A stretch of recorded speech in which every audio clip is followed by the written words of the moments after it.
Nous ont rejoint sur le plateau du MAC Pierre Fayolle. Bonjour Pierre. Bonjour Fred. Vous êtes un habitué bien sûr du MAC. Je suis ravie de vous retrouver. Ça faisait un an. Vous m'avez manqué Pierre. Tous les ans surtout. Tous les ans. Et vous êtes responsable du développement marché de l'agriculture pour le Crédit Agricole. Et à vos côtés, Franck Priolet. Bonjour Franck. Bonjour Frédéric. Vous êtes cofondateur des Beaux Quartiers. Je vous présente Jacques Legros. Je ne sais pas si vous êtes croisés en coulisses. On s'est croisés, on s'est salués. Oui, tout à fait. Les Beaux Quartiers. Pardon ? La marque Les Beaux Quartiers. Les Beaux Quartiers. J'ai dit quoi ? Beaux Quartiers. Ah oui, oula. Ah oui, ça plaisante pas là. J'avais oublié l'article défini. Bon, d'accord, ok. Sinon, ça fait un peu 16e arrondissement. Ça fait, c'est ça, ça fait un peu chichi-pompon. Justement, le village, les beaux quartiers, ça fait très immobilier. On va pas parler que d'immobilier, Père Pierre Fayolle. Non, je vous rassure. Je vais vous parler du village. Allez-y. Le village Baïséa, c'est un lieu dédié au développement économique, à l'innovation, dans lequel nous accueillons une centaine de startups. On l'a créé il y a une année, un an presque. Et ce lieu, on l'a fait pas tout seul. C'est le Crédit Agricole plus une vingtaine de partenaires, des grandes sociétés comme IBM, Hewlett-Packard, Engie, etc. Et nous accompagnons des startups, des sociétés qui sont dans l'innovation, comme Franck, passionnés de leur métier, et qui développent des idées nouvelles sur différents thèmes, l'agriculture, l'agroalimentaire, la santé, le logement. Alors quelles sont les clés pour rentrer dans ce village, dans cette pépinière en fait ?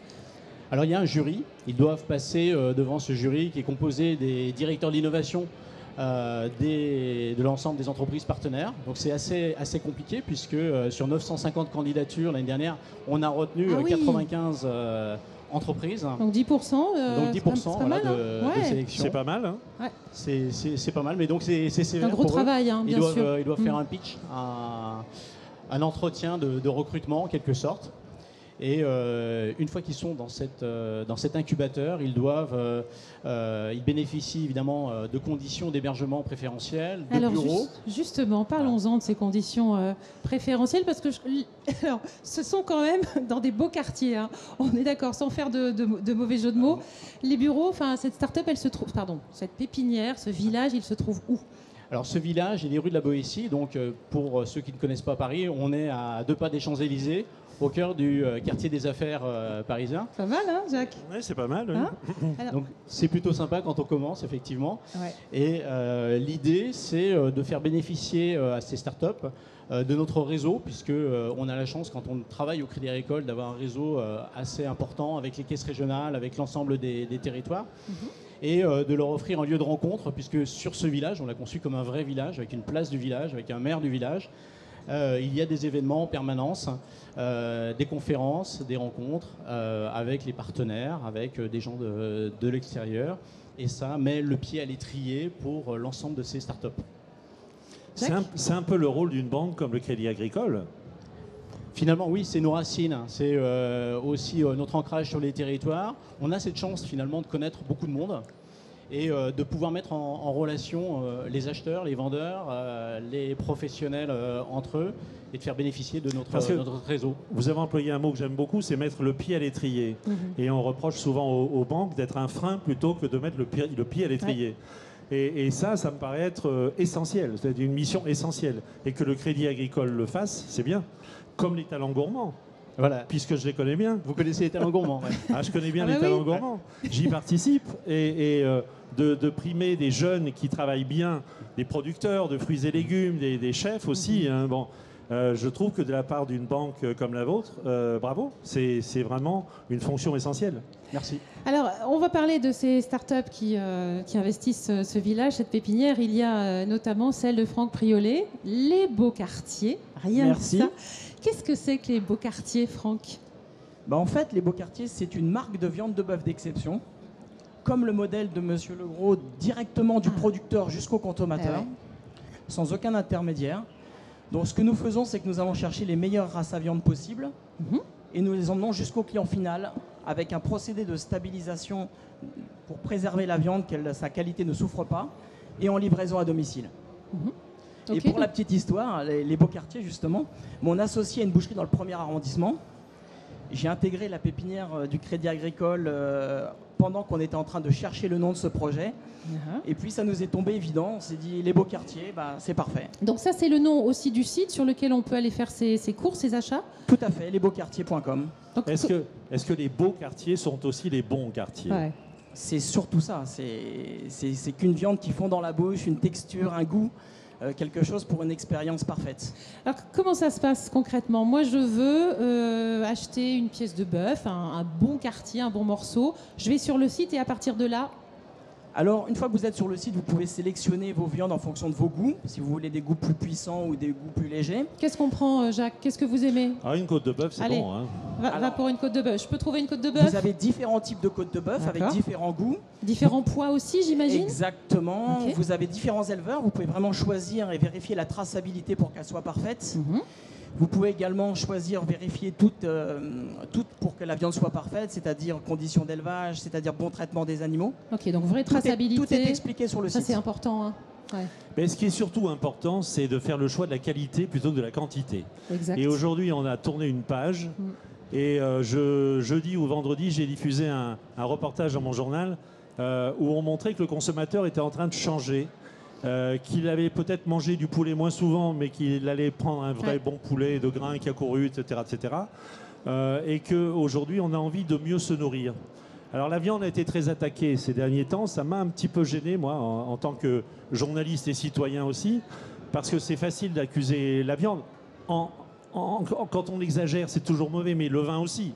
Le vin qui est catalogué parmi les alcools durs, ça m'a toujours hérissé le poil, moi. Le vin, c'est autre chose que ça. Ce qui n'est pas bon, c'est la dose, c'est pas le produit. Donc. Mais évidemment.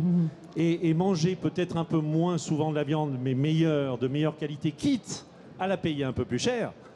Là, je crois qu'il y a un vrai avenir pour l'agriculture, pour l'élevage. C'est ça, et c'est ce que vous proposez, effectivement, une qualité de viande. Et la création de votre start-up, elle démarre de ça, de ce que disait Jacques aussi, de cette prise de conscience que le consommateur a changé ses habitudes. On s'est rendu compte que le consommateur était un peu perdu en matière de viande, en matière d'alimentation, et qu'il voulait mettre plus de sens dans sa consommation. C'est-à-dire qu'il ne veut pas seulement acheter une quantité, il veut savoir exactement d'où vient sa viande, comment elle a été traitée.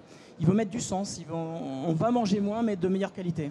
Alors pour revenir à ma petite commande, après je vous repasse la parole, hein, pardon. C'est moi qui suis chez toi.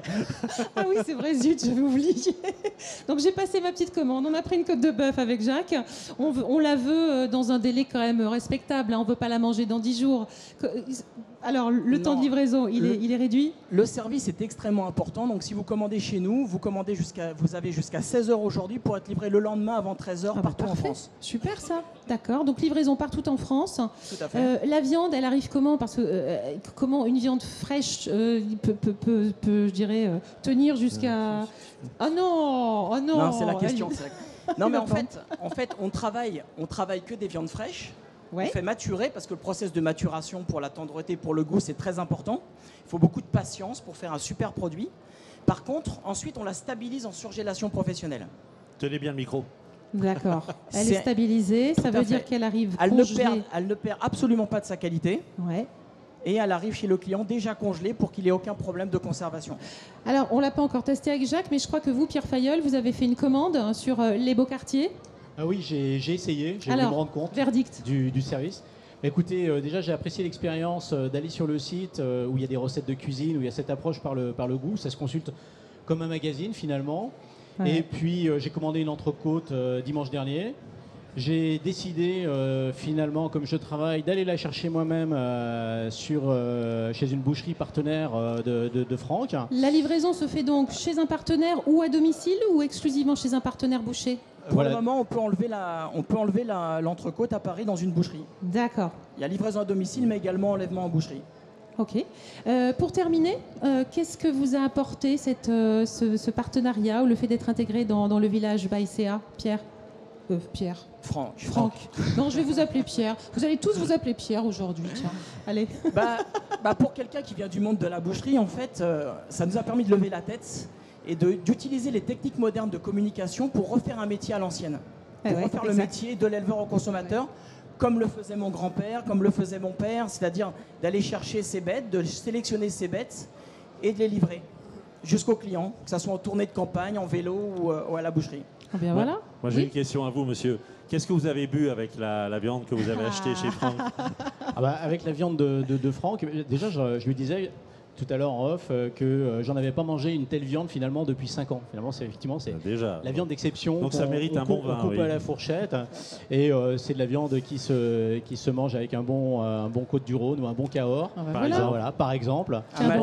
Quelque chose d'un peu relevé, bien fondu, voilà. Que vous avez trouvé sur Avenue des Vins, évidemment. Évidemment. Évidemment. Peut-être que vous pourriez d'ailleurs vous parler en coulisses. Là, il va falloir rejoindre notre envoyé spécial. Donc merci beaucoup, Franck Priolet. Merci, Pierre Fayolle. Les beaux quartiers. Et merci voilà. beaucoup.